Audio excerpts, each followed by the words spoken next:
Okay, all right. Without further ado, let's get cracking. So the first thing that I have is a poll for you. So let me just get this poll up.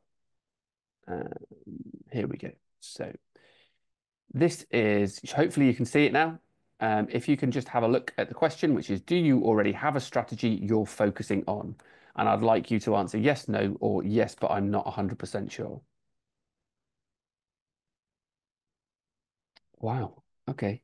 I was not expecting this because I can see the answers as they're coming in. So as you're clicking, I can see what happens. And I've got to be honest, I'll stop the poll first before I explain what it is that I'm surprised by. Thank you for answering. I've just got a question as well, so I'm just going to flick to that question. Okay, thanks for letting me know. I'd put yourself. Did you the person that's just asked me a question where they've said not really? Have you also voted? Because I can't see who's voting. But make sure you vote and put. Look, if you're saying not really, then you need to choose between yes or no or yes, but not. I'm not 100% sure. So appreciate it. Not really. That's a teaser, isn't it? Okay, so I'm going to end the poll now. I was expecting you guys that are coming on this webinar that is titled in this way to be overwhelmingly no or yes, but I'm not 100% sure. But actually, I've got 46% of people already have a strategy, which is really interesting. I was not expecting that. So 46% of people have already got a strategy. 46% of people don't have a strategy at all. And I've got 8% of people who have yes, but are not 100% sure. So that is a real mix between the yeses and the nos. All right. Thanks very much for voting, everybody. Really appreciate it. So, because there's an equal number of people that have and haven't got strategies, just ask questions. Just I'm going to go very broad on this to make sure that I'm covering all of you, but just ask any questions that you have. So, when you're doing a property strategy, what do you need? When you're really invested and when you're really focused on delivering a strategy, what do you need? Well, first of all, you need to really understand the strategy, and I mean really understand the strategy. You need to the way that I look at this is this way. The way that we structure our courses is to put research at the very beginning of our courses. So before you do anything, before you talk to any agents, before you start to market yourself, before you start to try and nurture leads to come your way, you need to understand what you're talking about. So we put research at the very front of every single one of our strategy courses because the more you understand, the better you can execute. The more you understand, the quicker you can execute as well, which is really important for keeping you motivated. Because when you're looking through, let's say, Rightmove, and let's say you choose a strategy that you currently don't know. So let me choose something. Let's say lease options. Okay, so you're going to choose lease options as your strategy. And now you're going to go and start to look through Rightmove for some lease options deals. Well, what are you looking for? You have no idea, right? You don't know what it is about a property that's on Rightmove that is going to flag up to say, I might be appropriate for a lease options deal. So, for example, if you're going to do an assisted sale, which uses a lease options contract, you'd be looking for a property that ideally looks empty, so it's got no furniture in it and it's been on the market for more than 6 months. But you don't know that because you haven't done your research and you don't know that that's going to flag up that that is an option to go to use a lease options contract. So you need to understand the strategy in a lot of detail, and that will allow you to identify those opportunities for you. So instead of just scrolling and scrolling and scrolling through Rightmove, now what you can do is you can set up specific and tailored searches, which means that you don't have to scroll and scroll through Rightmove. Those Rightmove will do its thing to flag up deals that are right for you using its daily alert system. And then you take that daily alert system and you take that email that comes to you, and then you go to the estate agent, you build a relationship with the estate agent, and then you start to nurture deals directly from that estate agent before they even get to the market. How have you done that? It started by understanding that strategy. So that's the first thing that you need to, that's the first reason that people don't feel that they've got a strategy, or they don't do a very good job when they start of choosing a strategy and then executing that strategy because fundamentally they lack strategy knowledge. People just want, and look, it's a good thing in a way, isn't it? Because people just want to get on with it instead of taking a step back and saying, you know what, for the first 6 months, I'm just going to learn. I'm just going to learn everything that I possibly can about that strategy. And then in 6 months' time, I'm going to start to execute. Because actually, in that first 12-month period, you're probably going to get further by being patient than you would by just rushing into it headlong. And that comes to having no plan. So people will just say, right, you know what? I've heard on a webinar somewhere that HMOs are the thing that I need to concentrate on this year. Let's go and find some HMOs. I find with property more so than any other industry, if you were starting a business, regardless of whether it's a franchise business or just any kind of business, if you were starting a business, and let's face it, your property investing is a business. You're trying to make money out of property, just as you would try and make money out of starting a business. You wouldn't start any other business without having a plan, without understanding how opportunities are going to come your way, understanding how you're going to maximize those opportunities, what your strengths are, what your weaknesses are, and what your business plan is. You wouldn't you wouldn't do that in any other industry, but it seems like in property because with shows like Homes Under the Hammer, where you see lots and lots and lots of amateur property investors getting on with making money out of property. It seems like that's an acceptable way to come into property and to expect to make money, that you're just going to come into it and you're going to somehow, by bumbling your way through it, make money. Well, it's not the case. You need to have a plan. You need to be structured. You need to understand what your opportunities are, and you need to execute on those opportunities. No investment capital as well, or should I say, the lack of realization as to how important that is.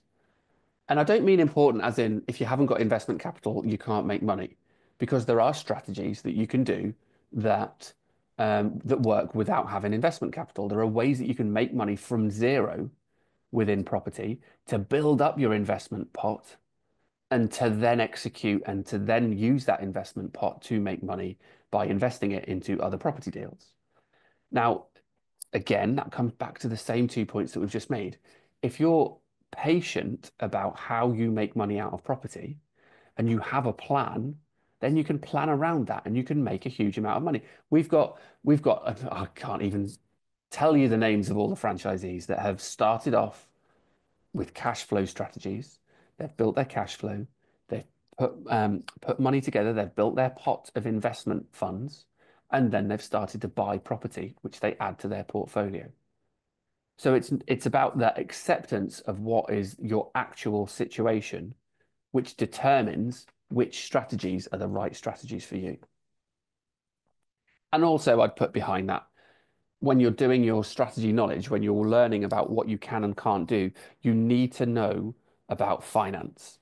Finance isn't so much its own strategy, not in the same way as, rent to rent or deal sourcing or lease options or flips or commercial conversions or new build.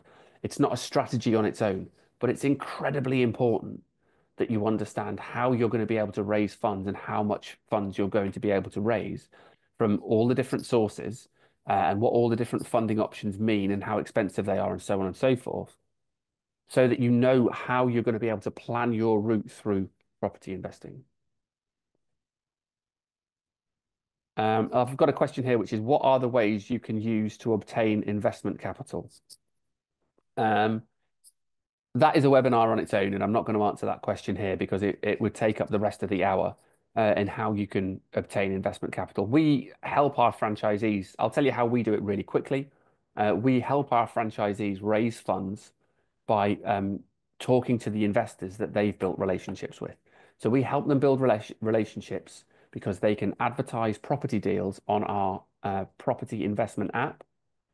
Investors see that, they inquire with the franchisee uses that contact to then build a relationship with the investor. And if a opportunity comes the franchisee's way where they need upfront fees, for example, upfront costs covered, they can go to one of their investors and they can propose a joint venture structure, in which they can raise funds.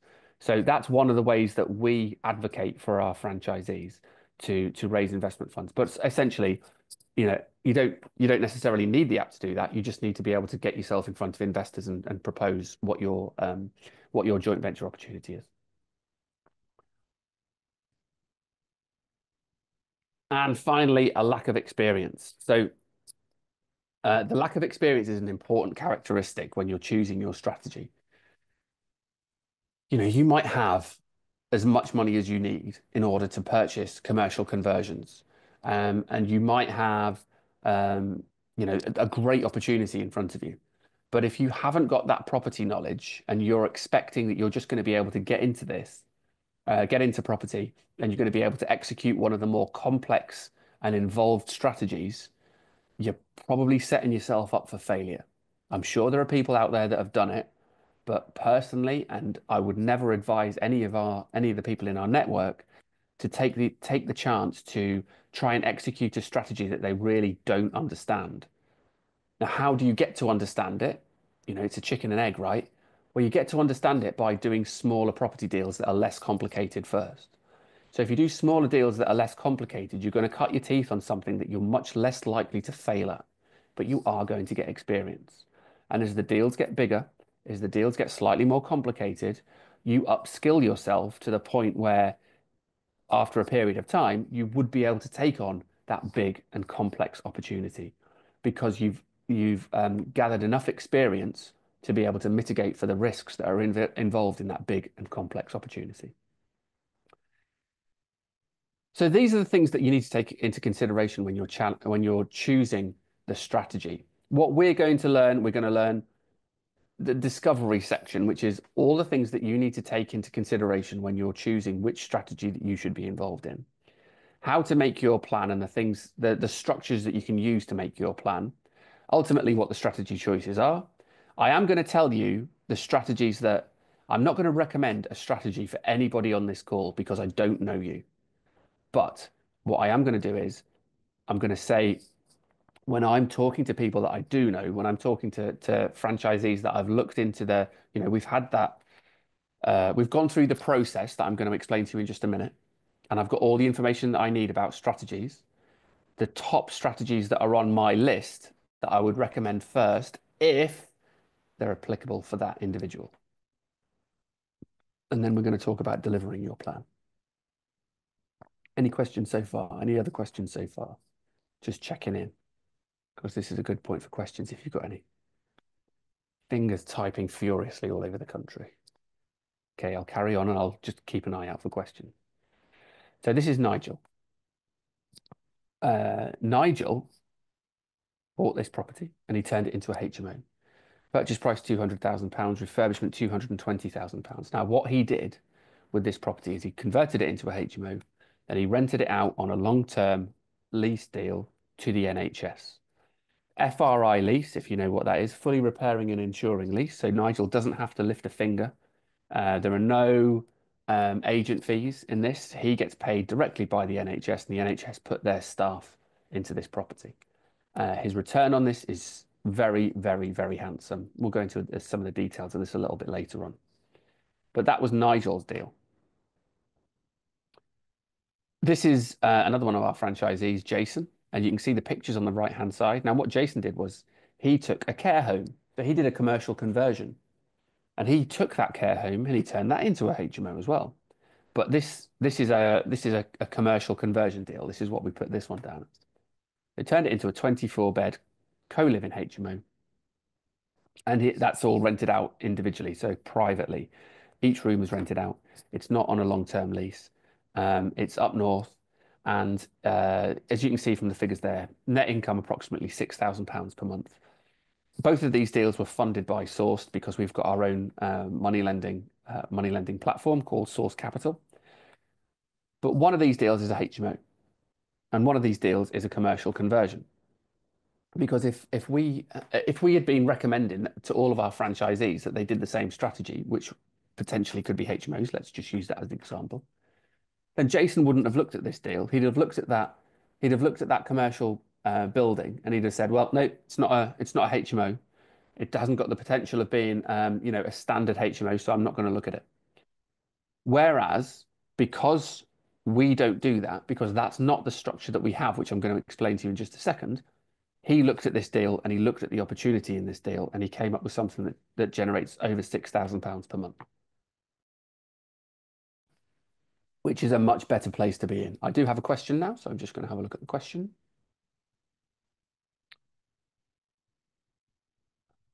that? That's a very good question. I'm just going to get to that. Um, so this is yeah, two different strategies done at the same time, and uh, two extremely successful property projects that have been done for these two people.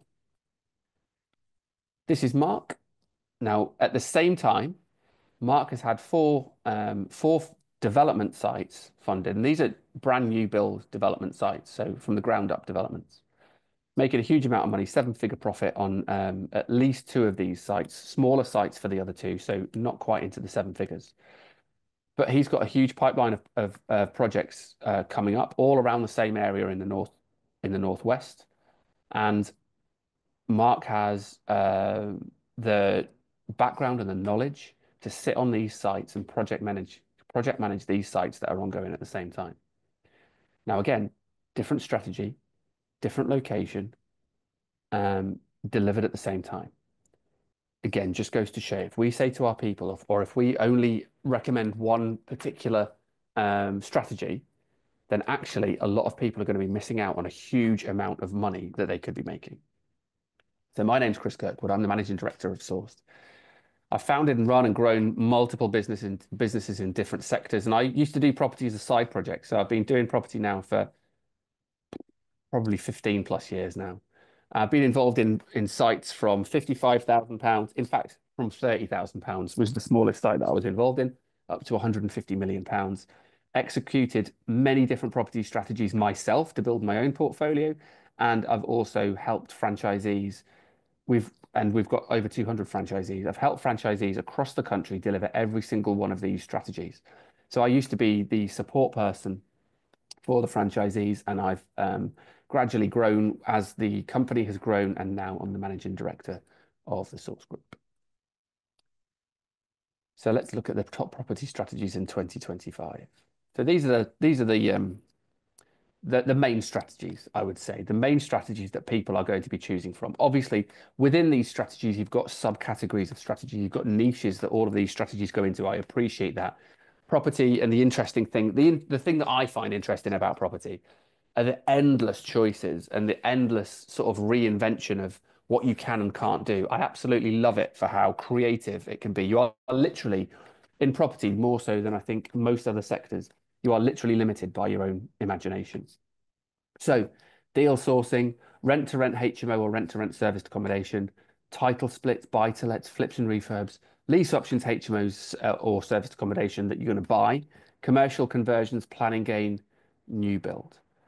So out of all of these strategies, that's a huge, and if you think about how much, if you were going to choose which one of those strategies you want to execute, because you get to learn all of them first, my God, you'd spend the next 20 years learning, and there'd still be stuff for you to learn. So what we need to do is, instead of looking at the strategies and choosing the strategy based on what the strategy can deliver, we need to look at you. It's much more important what you're doing and what you're bringing to the table. And then we take that information and we apply it to the strategies that are applicable to you. And then we can get to learn a little bit more about the strategies. And then we can choose which one is the most appropriate. Because when we learn about you, what we're probably going to do is we're going to take those, I don't know, let's say 12 strategies that I've just shown you, and maybe only two of them will be appropriate, or two will be the most appropriate. And now we can look into them in a little bit more detail and we can work out what's going to happen.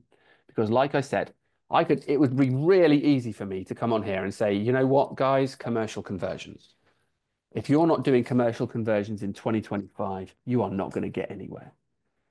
And now for those of you who are brand new to property, it's very, very, very unlikely that you're going to be able to get a commercial conversion project, fund a commercial conversion project, and deliver successfully that commercial conversion project if you've got no experience.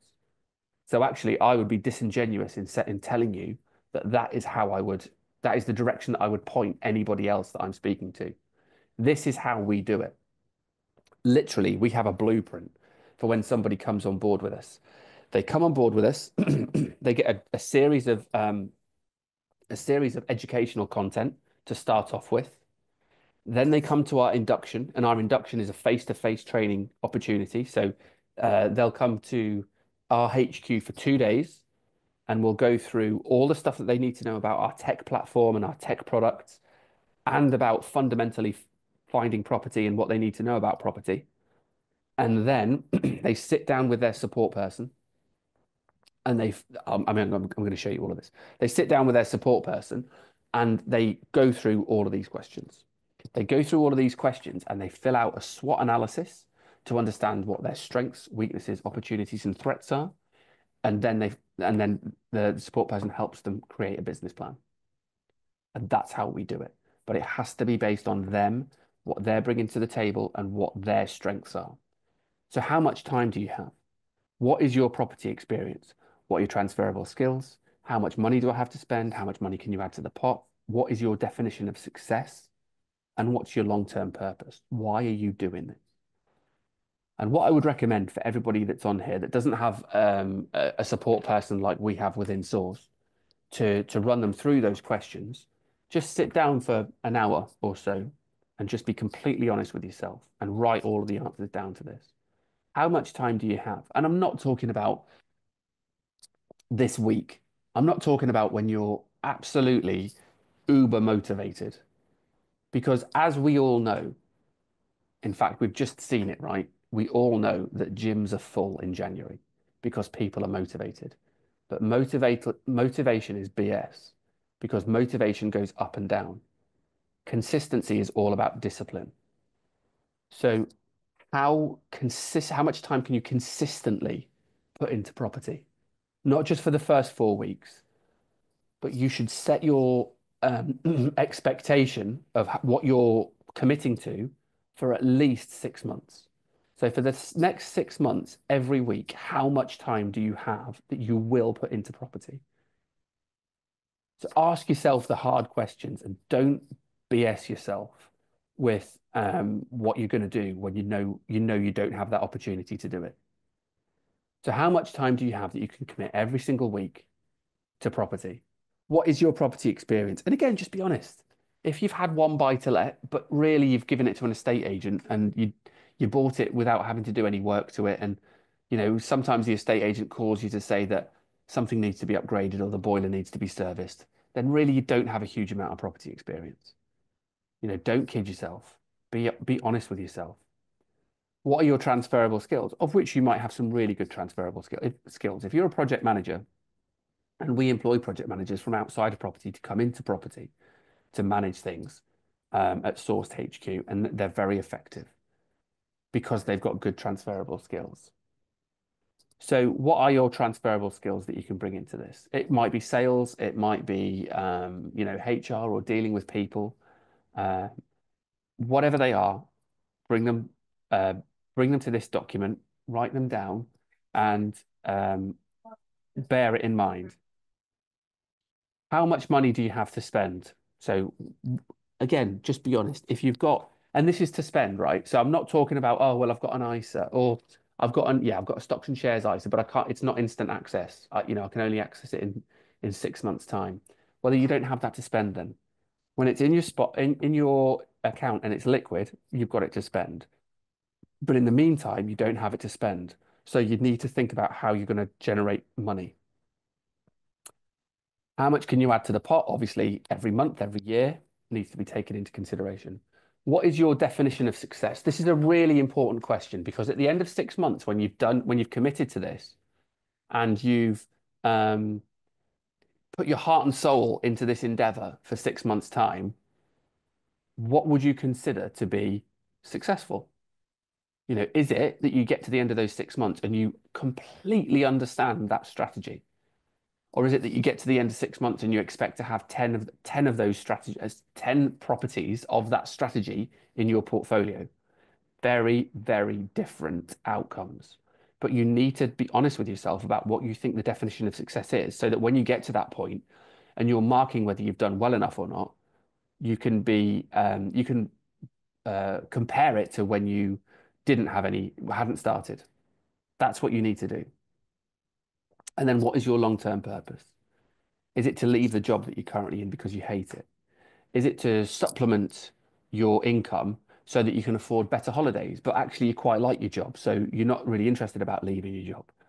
Is it that you want to retire earlier?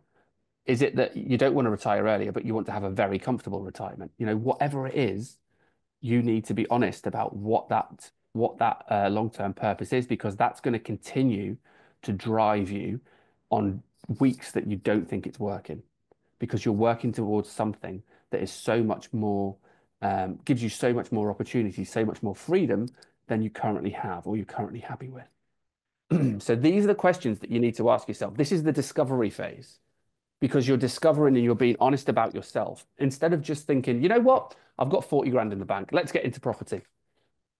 And then going headlong, going into an estate agent, talking to the estate agent recommends something to you, and you think, yes, I'm going to buy that because the estate agent has told me that I need to buy it. And they've said it's a good opportunity.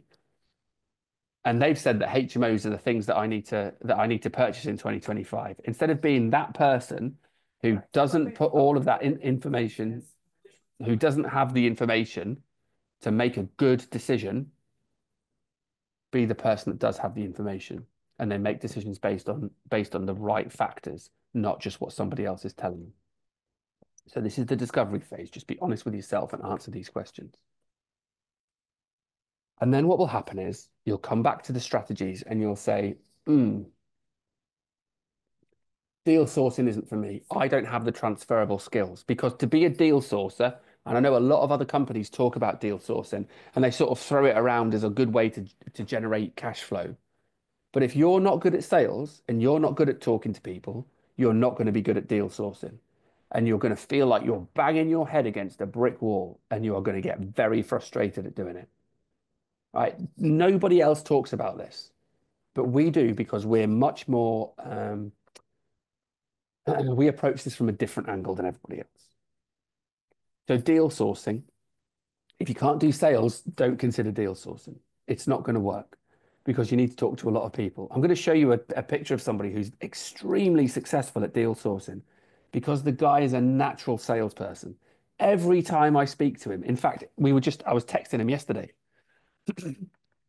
Every time I speak to him, he's trying to sell me something. Every single time, he's got that character about him.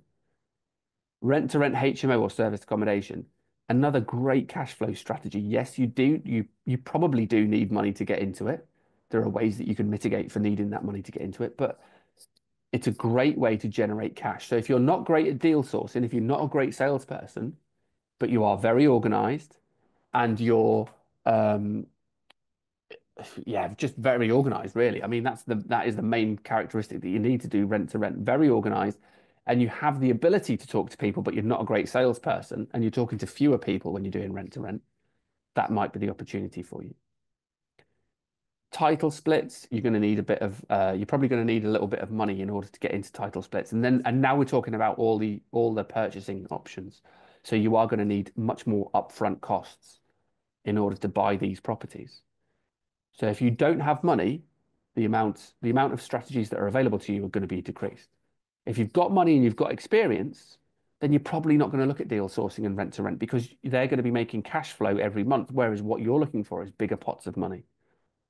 So again, it's all about taking that information about you, about your situation, about what you can bring to the table, choosing the right strategy for you, and then looking into the ones that are available to you and choosing which one is the most suited. Because across the country, every single one of these strategies will work across the country. I have absolutely no doubt about it, because we have over 200 franchisees that are executing these strategies across the country. So we know that they work. So again, me coming on here and just saying for you to look at one specific strategy would be disingenuous. And it wouldn't be the way to optimize what you can achieve in 2025.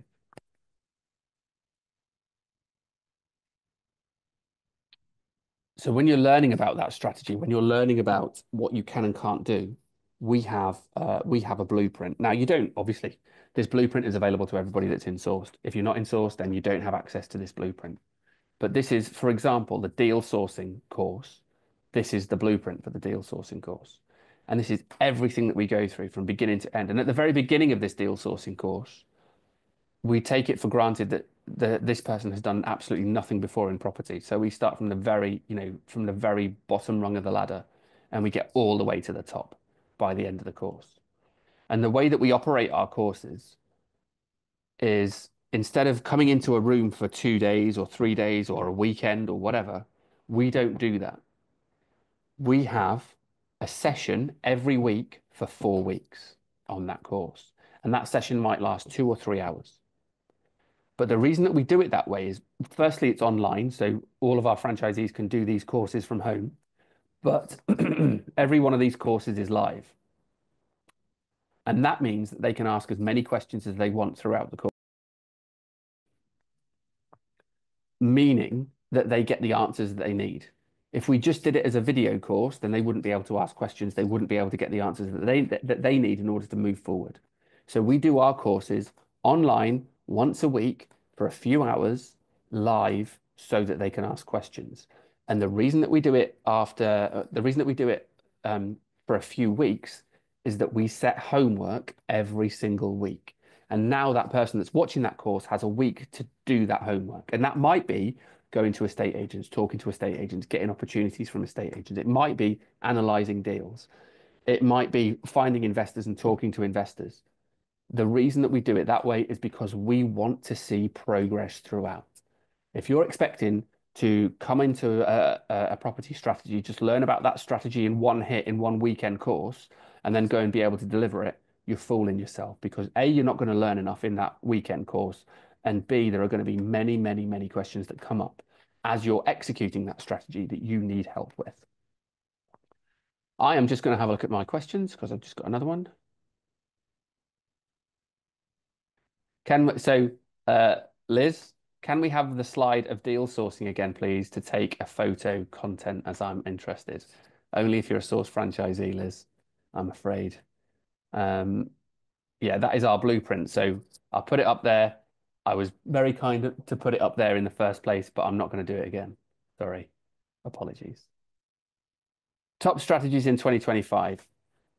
So I said to you, I'm still going to recommend a strategy that I would look for, and I would put top of the tree for every single person that I talk to once I've gone through their situation and what they can bring to the table. So I am still going to do this. And the one strategy that I would look to execute in 2025, the strategy that I am the most interested in is HMO. Now, I've shown you that we do title splits and all the other strategies.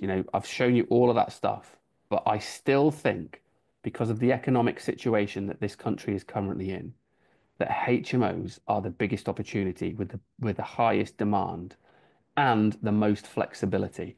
We have some franchisees, a little bit like Nigel, who I showed you, who are creating HMOs and then putting them out on supported living or leasing them to the NHS or leasing them to housing associations and getting phenomenal deals, phenomenal income for their properties.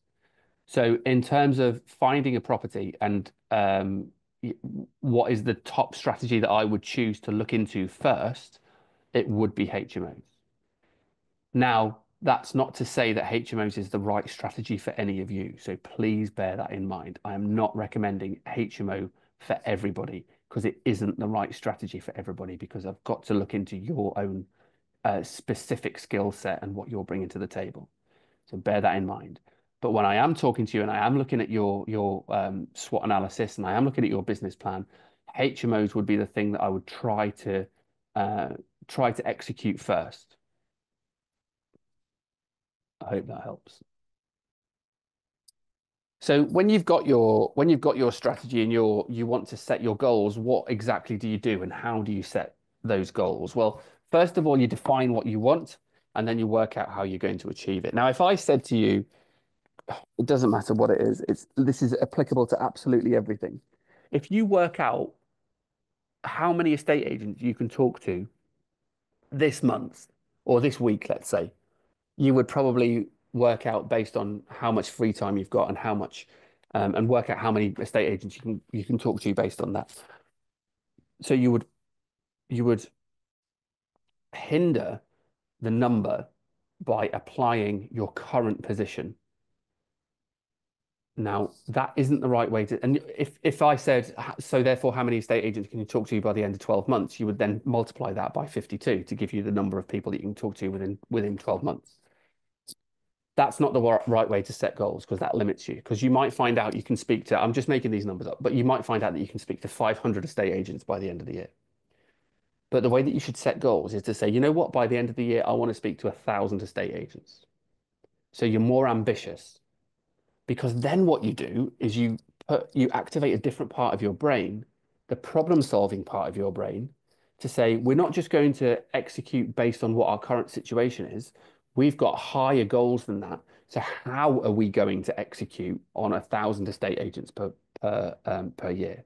And you know what? You might not hit it. You might not hit the 1,000, but I bet you achieved more than 500. And 500 was the limit that you put on yourself by applying the current restrictions that you have to this week into what goals you want to hit. So the way that you set goals is by looking at the end of 12 months and saying, you know what, where do I want to be at the end of 12 months? What do I want to have achieved? And then you work it backwards from there. Well, let me just go back. Then you work it backwards from there and say, okay, well, if I want to be there in 12 months, where do I need to be in 6 months? And if I want to be there in 6 months, where do I need to be in 3 months? And if I'm there in 3 months, where do I need to be in 1 month? And now you know what you want to achieve in a month. And then you break it down to the weeks. Well, if I need to be there by the end of the month, what do I need to do every week for the next 4 weeks? And then you define exactly how much activity that you need to generate to get to your month goal, which will then lead you onto your 3 month goal, which then leads you onto your 6 month goal, which then leads you onto your 12 month goal. And that is how you set goals. When you're going through that, you need to use your SWOT analysis. So your SWOT analysis at the very beginning, strengths, weaknesses, opportunities, and threats. This is what you should be doing in order to best understand exactly where you are in order to choose your strategy. I just had a question from Gavin. Yes, it is. That's right.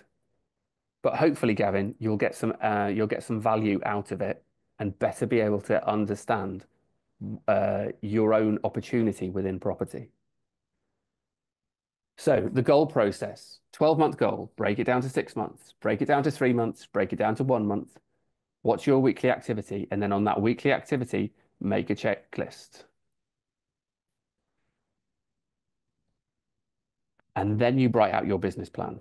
So you've got your goal process. You've got your goals set for the end of 12 months. You know what your strategy is because you've gone through that discovery phase. And now you can write out what you currently understand of your business plan. And don't forget your business plan. It's not a document that is written out once. This is the way that most people look at a business plan. They write it out once, they hate it. They hate writing out their business plan, and then they put it in a drawer somewhere and they never look at it again. That is absolutely not what you should achieve from a business plan. Your business plan should be a living, breathing document. And as you update your business and as you update your processes and as you see different opportunities and as you pivot your attention, update your business plan so you know exactly where you sit. We actually have a document that we give to our franchisees, which is the business plan. We also have a goal setting document that we give to our franchisees in order to help them through this process. Look, let's be honest, you can get these online. You'll be able to find these online because they're just templated blank documents that you then fill in. So if you need to find a template, I'm sure you'll be able to find one just by Googling it. This is the guy that is a natural born salesperson. This is Shahid. He sells deals. That's what he does. He's actually tried to buy property and add it to his portfolio, and he didn't do a great job of it because that's just not his skill set. He makes a phenomenal amount of money from selling deals month after month after month. Natural born salesperson. He's exactly right for deal sourcing and selling those deals. So, for example, he sold 22 service accommodation deals within 48 hours of passing them to HQ for marketing. So he passed them to us. We put them on the app. He sold 22 of those deals within 2 days. He secured 38 rent-to-rent units in one negotiation. We showed him how. We showed him the sales pitch. We showed him the kind of people that he should be talking to. He went out there, he executed it. He found 38 of those units in one go. And the price that he was getting for those for selling those deals was at least £5,000 per unit. So you can do the maths. It's a decent amount of money. And then what he did was he used those 38 rent to rent units. He started operating the 38 units. He kept some of them for himself. And the ones that he didn't want to keep for himself, he would put them together as a group of like 5 or 6 units and he'd sell them as a going business when it was already set up. Fantastic opportunity, fantastic business. And he's been very successful at it. This is Phil. Phil was doing refurbishments and flips. He found a project. His skill set is not sales. I'm sure Phil would tell you himself, he's not a natural born salesperson, but he is very organized and he's got a good eye for detail. And so he could organize different trades going into a build and being able to refurbish projects. He made £40,000 in just a couple of months by buying something, tarting it up, and then selling it on. And then his plan after that was to rinse and repeat, just keep on doing it. If you want to achieve £100,000 from property, there are so many different ways that you can achieve £100,000 per income per year from property. Um, Lots and lots of different ways. I mean, look at Phil. All Phil needs is 3 of those projects per year, and he's made 100 grand. Nigel, who I showed you, his project was funded by Source Capital, and it's been let out to the NHS. Chris is a commercial to residential investor. This was his first ever deal. It was an office building that he has turned into flats, and he specifically set those flats up for service accommodation because he's based in Bournemouth and service accommodation is very strong there. £875,000 purchase price, profit circa £1 million. This is Jamie, again, big profit margins because he's doing big deals. He's a builder by trade. 100% of the purchase and build cost was funded by Source Capital. Jamie's currently on his fourth loan, and he's got 22. His fourth loan is 22 new build houses. His first one was one new build house. His fourth one is 22, and he's gradually worked his way up to managing more and more units per development site. So even when you get to new builds, you can't all of a sudden just build a massive estate in one go. You still need to keep skilling yourself up and working up to bigger and bigger and bigger deals. And now this is what he focuses on. So from his point of view, when he started with Source, there was no point in looking at deal sourcing and there was no point in looking at rent to rent. He wasn't about cash flow because his business was creating enough cash flow for him, but he wanted to start doing projects for himself instead of just doing projects for other people. So let's go back to the poll. I'm going to ask you a question and then I'm going to read some of the questions that I have. Uh, so I'm interested. If you could tell me, do you still think following third-party advice is sensible? And what I mean by that, let me just expand on that a little bit, is if I came onto this webinar and said do commercial conversions, do you think that's a good thing? Or hopefully have I instilled a little bit of an understanding from you about what the important things are to consider in making a decision as to which strategy you go for? It's not just about somebody telling you what the best strategy is, because it's much, much, much, much, much more important that you understand what skill set you're bringing to the table.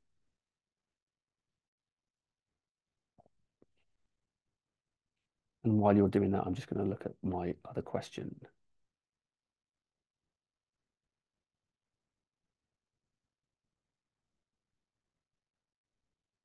Okay, thank you very much. And I've got 60% saying no. I've got 14% saying, oh no, I've got more higher. It's going higher. I've got 13% saying yes. I've got 65% saying no. And I've got 22% saying not sure still. Appreciate it. Thanks very much for answering those questions. So I've got another question. I'm going to read it out to you. Thanks for the presentation, Chris. Do you think the government's plan to considerably increase house building, in brackets, assuming they start to deliver, will have opportunities or challenges to any property strategies? Thank you. Really good question. It's difficult to say, isn't it? Because they haven't exactly set out what their plan is going to be to increase house building, because they've said a couple of things. First of all, they've said that they want to increase the number of social housing that's available. And secondly, they said that they're going to change the planning process. Well, we don't know what the plan is to change the planning process at the minute, because that can mean many, many different things. Does that open opportunity for everybody in the country? Or, like the Conservatives pointed out when they, in their last couple of years of being in power, they were going to make it easier for housing associations to build. not the general public, so not you and me, but they were going to make it easier for housing associations to build. So those housing associations would then be able to increase the number of properties that they had in their portfolio, but actually the number of private properties that were available wouldn't have increased at all. So before we know the effect and how to answer your question properly, we need to understand what the plan is from the government and how they're going to change the system. It's really, really, really difficult to say. Obviously, it's a Labour government, so you would imagine that the number of social houses would increase, and you would imagine that they make it easier for housing associations to build. So, you would expect that, but what are they going to do for the private individuals? How are they going to change things for the private individuals? We just don't know yet. And that's kind of the reason that the property market is in the state that it's in at the moment, because we're waiting for Labour to make a lot of decisions about property before lenders then open the floodgates in the way that they did before COVID, um, to private investors to increase their portfolios, because the brakes are still very much on the property industry. It's still, lending is not easy. Still, it's still a little bit more inflated, still a little bit more expensive than it was before COVID, and lenders are not lubricating their wheels in order to get lending out and done as quickly as possible. They're still a little bit hesitant, and that's why the property market is not flying in the way that it possibly could, because we're still waiting to hear from Labour. So that's where we are. That's my honest opinion of that situation. So the investments are required to start on your own. If you're going to start a property business on your own, you need marketing, branding, you need startup training, you need to compensate yourself for your salary for a certain amount of time. We've been talking about 6 months, for example. You need some investment capital to buy stuff. So it would be sensible to have about £50,000 in your pocket in order to start investing in property. Ongoing, you need to generate bit property leads, which might come at a cost if you don't have enough time to generate those leads yourself. You might need to generate investor leads. You've got to pay for computer systems and CRMs and so on and so forth. You need to pay for marketing if you're going to be doing off-market marketing. You might need a mentor, or you might need somebody to check your deals, double check the numbers that you're putting in. Funding applications you're going to have to pay for, which you don't have to do through Source, because we don't charge our franchisees for funding applications. You need to keep on top of your strategy as well. You need to understand exactly what's going on with your strategy, because like we just talked about, the planning system's going to change. So what does that mean? How is the planning system going to change, and what's the opportunity for you? So we have every 6 months we have a summit where we go through the changes to the market updates, the opportunities that are available to our guys, and we do that for them to make sure that they're absolutely at the cutting edge of what is available. Networking, if you want to run networking events, then you're going to have to manage them, which again we do for our franchisees. And then documents and contracts, we provide a huge amount of material for our franchisees. You could look at spending about £5 grand a month on all of that stuff. So you need training. So we'll work down this category, this list on the left-hand side. If you need training, you can get that from a trainer. If you need support, you can get that from a mentor. If you need investor leads, you can get that from a lead generation company. Now, if you look at the bottom, this is the cost of all of those things. So 25 grand for training per year, £500 per month for support. £50 a lead is the going rate for investor or property leads.